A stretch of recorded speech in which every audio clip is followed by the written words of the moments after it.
Hi, everyone. My name is Buddy Gott. Welcome to episode 44 of Buddy's Writing Show. This is like a last-minute show here, and I'm very happy to have with me tonight Allie Burke. Allie, thank you for stepping in at the last minute. I appreciate it. Oh, no problem. Thank you for having me. Oh, my pleasure. Welcome to the show.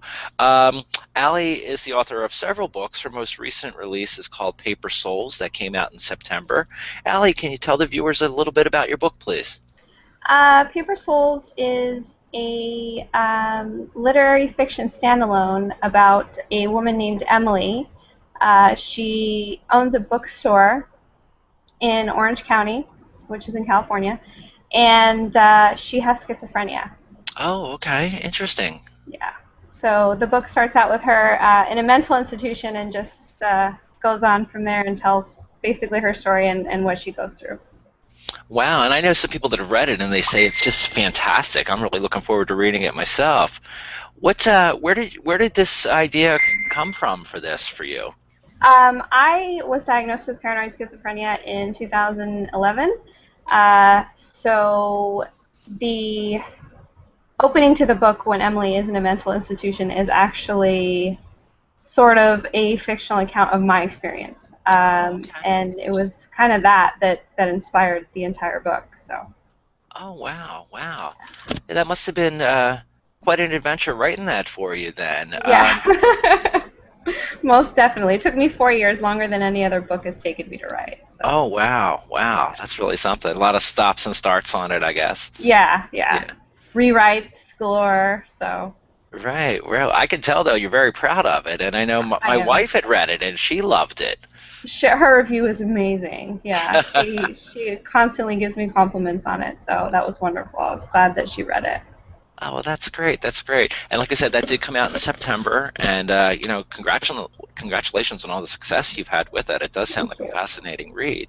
And that's you've got a bunch of other books out, though, too, don't you? Which I I do. think are quite a bit different. Yes. The Violet Midnight was the first book that I ever wrote. It's a paranormal romance, and that is part of a three-part series. And there are a couple spin-offs. One trilogy that's going to be coming out this year, which is a spin-off of that series. Oh, okay. Interesting. Interesting. Now, how far back do you go with your writing? Have you been writing since you were a little kid, or is it something you took an interest in, in your adult years? In my adult years, and I've actually found that I am the only writer ever, maybe, that didn't start writing when they were 6. No, I never had any interest in writing when I was younger. I never wrote anything. I was not in a childhood home where there were books. It wasn't encouraged in my house. So Oh, okay. I found reading when I was 19, and after reading for a few years, I thought, well, I'm going to try this and see how it goes. Oh, that's So, great. And obviously, you've got a great love for it, and it's been going great. worked Yeah, out. yeah, that is unique. I mean, almost everyone I've talked to on the show has said, oh, I've been writing since I came out of the womb. Exactly. I did that too with little crayons. It was quite frightening for my parents.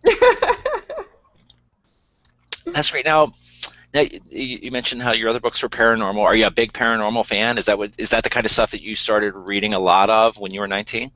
When I was 19, the first book I ever picked up was Intensity by Dean Koontz. Oh, And okay, great. yeah, pretty much read all of Dean Koontz's books. I have like 3 shelves. I'm looking at them right now in my house of Dean Koontz books. So I was actually a big mystery fan. And then everyone's going to hate me for this, but someone handed me Twilight.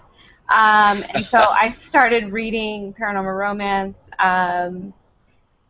My problem was, young adult was too immature for me, and the adult books, I wasn't really into them, so I wanted something kind of in the middle, and that's what I got. So. Gotcha. And you mentioned Coots. He used to be one of my favorites, and I say used to be, but I never really started disliking him. I just kind of got away from him. But I Yeah. love to see that he now. I think when he first started getting really popular, he was almost considered like a poor man's Stephen King, which I always thought was unfair. But he's really a great storyteller. Yeah, he really is. Actually, Stephen King says a lot of bad things about him. Stephen King says a lot of bad things about everybody. That's true. That's why I'm not having him on the show, because I don't want him causing trouble on here. Well, I'm glad to hear that you declined his offer to be on your show. I did every week.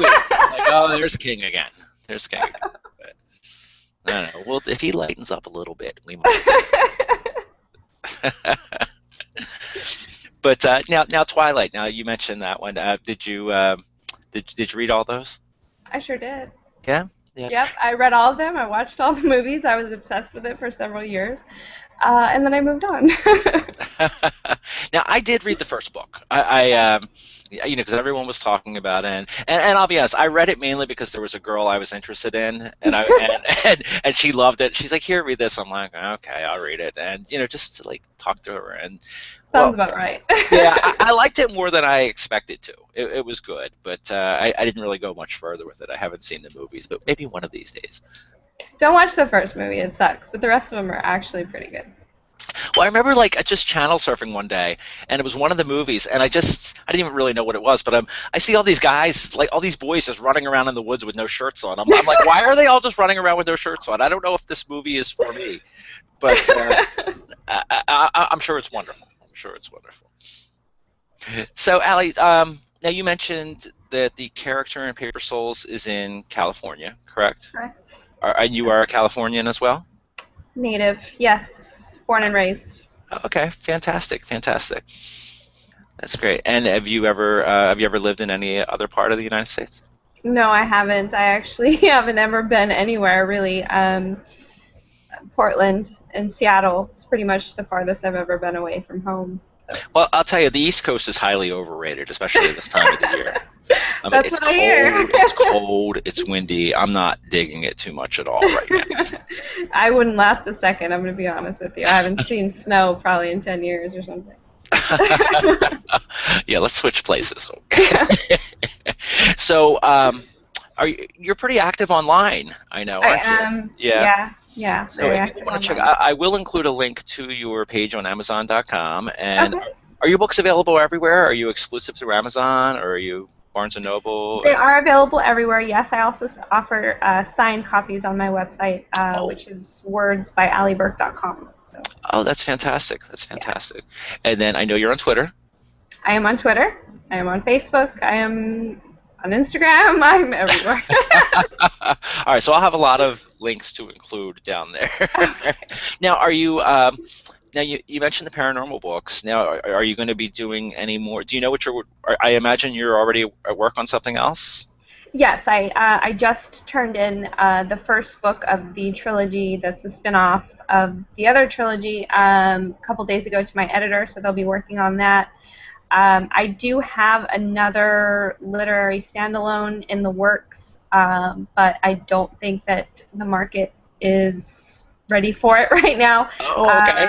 Interesting. It's more genre fiction that I'm seeing out there that's doing really well, so I'll probably wait till the end of the year to publish that after the series is out. But yeah, lots of projects going on right now. It sounds like it. It sounds like it. Which leads me to ask a question I ask a lot of the guests on the show, and that's because everyone has a different answer for this practically. What's your writing process like? I mean, you've got all these projects going on. Do you tend to like outline your stories, or do you just get an idea and just go with it? How's it work for Miss Allie Burke? I just roll with it. I don't. Yeah. I don't outline. I don't plot. I mean, I'll spend some time in the car going to work and back, thinking, okay, what if this happened? Type of thing. But other than that, I just let it roll, basically. Oh, that's great. That's awesome. Yeah. Yeah, I do. Well, I've done a mix. I guess like a lot of people, I've done a mix of things over the years. I mean, some stories you end up doing one way. Some I was doing like a paranormal story myself, and that I just rolled with, and everything seemed to come pretty well, and it was fine. But a murder mystery, I found that I really needed to outline. Oh yeah, I can imagine. Yeah. That's I just wrote myself into corners left and right there. But you got a lot of things in the works. That's very exciting. Yes. I'm always too busy to do anything, but that's how I like it. So. Yeah, and I don't have to tell like any of the writers who are watching the show. I mean, when you get into like that zone writing, it's like a high, in and of itself. And Absolutely. Forget about watching TV, forget about watching movies. I would rather just sit there for like 2-3 hours, do that, and I mean, you create your own worlds. I mean, what's better than that? What you can't get any better than that, really. I You mean. really can't. You really can't. And to me, that seems like a really good spot to end the show on, because it's true, and if you're a writer, go out there, work, if you're new, just go with it. If you don't need to, have some meticulously outlined thing, I mean, do what works for you, of course, but, just go crazy, just put the words down there, create your worlds, and most importantly, have fun with it. Yeah, that's what editors are for. Exactly. Exactly. Yeah, and that's you hear so many quotes about that. Who was it? Like Hemingway or Pee Wee Herman or someone said, the first draft of anything is shit. It probably wasn't Pee Wee Herman, It's but true. Maybe not. maybe not. Maybe not. Hemingway would have been better off probably to have more of a sense of humor like Pee Wee Yeah, at times. But absolutely. anyway, but yeah, the editing, that's when you can fix stuff up. That's for sure. Yeah. Yeah. Allie, thank you so much for being on the show. I appreciate it. And thank you for having me. Oh, my pleasure. My pleasure. Everyone, look for Allie on, well, as you heard, all over the internet. I'll include links. She's really got great, fun, and informative postings everywhere. I've really gotten to enjoy Allie's postings over the last few months that we've gotten to know each other. So, Allie, thank you again for being on the show. You're very welcome. Have a great night. Thanks a lot, you too. And everyone who's tuned in, thank you so much. Have a great week, and definitely check out Allie Burke's books. Take care.